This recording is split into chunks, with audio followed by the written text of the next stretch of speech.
अस्सलाम वालेकुम। इस वीडियो में हम डिस्कस करते हैं कि जी आपको वर्चुअल असिस्टेंट कब हायर करना है।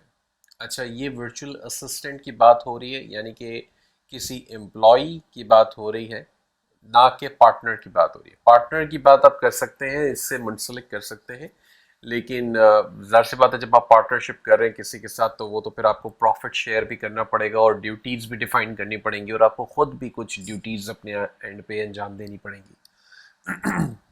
तो इस वक्त हम वीए की बात करें, वर्चुअल असिस्टेंट की बात करें, तो सबसे पहले हम बात करते हैं कि जी आपके बिजनेस के टास्क क्या क्या हैं। आपका पहला टास्क है प्रोडक्ट रिसर्च और लिस्टिंग का, क्योंकि आपको रिसर्च करनी है। अगर आपने नए स्टार्ट किया है बिल्कुल ही, तो आपको एफपीए की रिसर्च करनी है, आपको होल सेलर्स फाइंड करने हैं, उनकी प्रोडक्ट की जो फीड्स हैं वो स्कैनर लिमिटेड पे एग्जीक्यूट करवानी है और उसमें से फिर प्रोडक्ट रिसर्च करनी है। तो ये आपके होलसेल एफपीए के टास्क हैं। अगर आप ड्रॉप शिपिंग के सिचुएशन में हैं और या तो ड्रॉप शिपिंग ऑलरेडी स्टार्ट कर चुके हैं, तो फिर उस सूरत में प्रोडक्ट रिसर्च के डिफरेंट मेथड्स जो हमने डिस्कस किए हैं, वही मेथड्स आपको आपके वीए के हवाले करने हैं। और वो लिस्टिंग कर रहा होगा, वो लिस्टिंग डायरेक्ट अमेजोन पे करे या जो भी वर्चुअल वेब स्क्रिप्ट और ऐप वगैरह अगर आप साथ यूज़ कर रहे हैं, तो उसके तरीके भी आप हमने डिस्कस कर लिए हैं ऑलरेडी। तो वो वर्चुअल असिस्टेंट फिर वो सारे काम भी करेगा। अच्छा, आपने कब हायर करना है ये सवाल है, तो जाहिर सी बात है आप, मैं रेकमेंड नहीं करता कि जी आपका इस वक्त आपने स्टडी कर, आपने ट्रेनिंग ली है या आपने ट्रेनिंग सिर्फ इनरोलमेंट किया है और पता चल रहा है कि जी आप ट्रेनिंग खुद नहीं पढ़ रहे हैं, आप ये कहते हैं जी मेरे वर्चुअल असिस्टेंट मैंने 2 हायर कर लिए उनको दे दो। एक चीज को समझे कि आप अगर एक एक चीज से अनएजुकेटेड है, आपके पास वो नॉलेज और एक्सपीरियंस नहीं है, तो आप वर्चुअल असिस्टेंट या कोई टीम बिल्डिंग नहीं कर पाएंगे उस बिजनेस की। ये मेरा ज़ाती एक्सपीरियंस है। आप एक्सपीरियंस्ड होंगे तभी उस बिजनेस की आप टीम भी बिल्ड कर पाएंगे और आप उसमें काम कर पाएंगे और प्रॉपरली उस बिजनेस को एग्जीक्यूट कर पाएंगे एक लॉन्ग रन में। ठीक है, तो ये बहुत इंपॉर्टेंट है। तो चूंकि हम ऑप्शंस देख रहे थे यहाँ पर, तो अगर आप जब हायर करने की सोचते हैं, तो फिर मैं ये समझता हूँ कि आपके पास at least like 700-800 dollars per month या $1000 पर मंथ की सिचुएशन में आप आ जाएं प्रॉफिट में, तब जाके आप कंसिडर करें कि आपको वर्चुअल असिस्टेंट हायर करना है। उससे पहले आपने खुद ही वो टाइम लगाना है। और ये $1000 पर मंथ की सिचुएशन लाने में देर नहीं लगती अगर आप ज़्यादा टाइम लगा रहे हैं। अगर आप 4-5 घंटे 6 घंटे डेली बेसिस पे काम कर रहे हैं, तो उस सिचुएशन में पहुंचने में बिल्कुल देर नहीं लगती। आप महीने 2 महीने में भी जा सकते हैं। जाहिर सी बात है आपको इन्वेस्टमेंट इतनी आपके पास हो ताकि आप अपना बिजनेस ग्रो कर सकें। दूसरा टास्क है ऑर्डर प्रोसेसिंग का। ऑर्डर प्रोसेसिंग जाहिर सी बात है कि इंपॉर्टेंट टास्क है, क्योंकि जो भी डेली के, और ऑर्डर प्रोसेसिंग उसी वक्त चलेगा जब आप ड्रॉप शिपिंग कर रहे हैं, क्योंकि अगर होलसेल एफबीए कर रहे हैं तो फिर तो ऑर्डर प्रोसेसिंग का क्लॉज ही खत्म हो जाता है। आपने तो अमेजोन को स्टॉक भिजवा दिया, अब अमेजोन खुद ही ऑर्डर प्रोसेसिंग करेगा।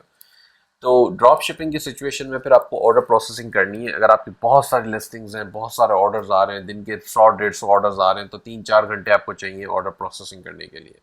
अब ये बिगिनिंग स्टेज है, तो जाहिर सी बात है आपने खुद करना है। अगले फिर जब आपके पास एक आपको लगे कि जी अब मेरे पास 80-100 dollars, sorry 80-100 orders per day आ रहे हैं, ये 50 ऑर्डर्स भी आ रहे हैं लेकिन प्रॉफिटेबल इनफ है कि मैं महीने का 1000-1500 डॉलर्स निकाल रहा हूँ आराम से, तो ठीक है जी, मुझे एक बंदे की ज़रूरत है। उस बंदे को मैंने हायर कर लिया और उसको मैंने इंस्ट्रक्शंस दे दी कि उसे क्या क्या टास्क करने, ठीक है, ऑर्डर प्रोसेसिंग करे। तो ऐसा भी मुमकिन है। ठीक है। तीसरा टास्क है आपके पास कस्टमर सर्विस का। इसके अंदर मल्टीपल चीज़ें हैं, जैसे बायर मैसेजेस हो गया, मैनेजिंग रिटर्न्स हो गया, A to Z guarantee claims हो गए। इसके अलावा भी और चीज़ें हो सकती हैं, डिफरेंट किस्म के मैसेजेस और रिक्वेस्ट आ सकती हैं। तो इसके अंदर आपको बंदा चाहिए उस वक्त जब आपकी लिस्टिंग्स बहुत सारी हो और आपके ऑर्डर्स बहुत सारे आ रहे हो, क्योंकि बायर के मैसेजेस इतने ज़्यादा भी नहीं आते। कैंसिलेशन आ सकती हैं या बायर कह सकता है जी मुझे पैकेज नहीं मिला, मुझे सॉरी, अगर मुझे मेरा पैकेज नहीं मिला, तो उस सिचुएशन के अंदर आपको डील करना पड़ता है उससे कि जी क्या है, हुआ है, कहाँ है, या फिर आप उसको सिंपली अपने सप्लायर से रिफंड करा दें। मैनेजिंग रिटर्न्स उस वक्त ये भी बढ़ जाएंगे उस वक्त जब आपके ऑर्डर्स बढ़ेंगे, जब आपका जैसे जैसे आपका बिजनेस ग्रो करेगा हर चीज़ का वॉल्यूम बढ़ेगा। ठीक है, ये सिंपल सी बात है। तो अगर आपके डेली बेसिस पे 50-100 ऑर्डर्स आप रिसीव कर रहे हैं, तो डेली बेसिस पे आप एक दो नहीं तो हफ्ते के अंदर 10-12 8-10 रिटर्न्स भी आपके पास आ रही होंगी। तो ये फैक्ट है, ये नॉर्मल है और इसके अंदर कोई मसले वाली बात नहीं है। रिटर्न्स अब किसी भी रीजन के लिए आ सकती हैं। तो वो आपने मैनेज करनी होगी। अब आपके पास अगर बंदा है कस्टमर सर्विस का, तो वो बायर के मैसेजेस भी देख सकता है, रिटर्न्स को भी देख सकता है। ए टू जी क्लेम्स की जब बात आती है तो मैं रेकमेंड करता हूँ कि आप खुद ही करें, बंदे के ऊपर डिपेंड ना करें, क्योंकि फिर बंदे जो है वो फिर तो आप जानते ही होंगे कि वो कुछ भी कर सकते हैं। तो ए टू जी थोड़ा सा सीरियस मामला है, आपके अकाउंट जो है वो रिस्क पे आ जाता है अगर ज़्यादा आ गए तो इसलिए इसको खुद ही देखें क्या मसले मसाइल हैं, जो कि हमने ए टू जी वाली जो है स्पेशली जो वीडियो करी है उसको देखें और समझें और किस तरह आपने उससे डील करना है। तो वो मामला आप खुद ही देख लें तो ज़्यादा बेहतर है। इसमें वर्चुअल असिस्टेंट्स को जो है हायर करना और मैनेज करना, एक चीज़ का ख्याल रखें कि जो कंट्रोल्स आपका मेन अकाउंट है तो मेन अकाउंट का पासवर्ड ना दें। हमने एक और वीडियो इसी इसी टॉपिक के अंदर कर रखी है जिसमें आप परमिशंस असाइन करते हैं अपने वर्चुअल असिस्टेंट को, और वो अमेजोन के अकाउंट से परमिशंस असाइन होती हैं, तो वो लिमिटेड परमिशंस दें। अगर ऑर्डर प्रोसेसिंग वाला वर्चुअल असिस्टेंट है तो उसको सिर्फ ऑर्डर प्रोसेसिंग का टास्क दें, उसी की परमिशंस दें अमेजोन में, ना कि आप उसे इन्वेंटरी की परमिशंस दें। ठीक है, इन्वेंटरी जो प्रोडक्ट रिसर्च और लिस्टिंग का काम कर रहा है उसे इन्वेंटरी की परमिशंस दें, तो उसे ऑर्डर प्रोसेसिंग की परमिशंस देने की ज़रूरत अमेजोन पे नहीं है। इससे आसानी हो जाती है कि आप जो है अपने लोगों को मैनेज आराम से कर पाते हैं। पता है कि जी जिसका जो टास्क है वो वही कर रहा है, अमेजोन पर लॉग इन होकर उसको उसके पास कोई और ऑप्शन ही नहीं है कि वो वहाँ जाए और किसी और चीज़ के साथ आपकी किसी और सिस्टम के अंदर टच करे या चेंजेस करे या कोई मसला पैदा करे। तो मैं हाईली रेकमेंड करता हूँ कि आप इसको इस तरीके से लेके चलें।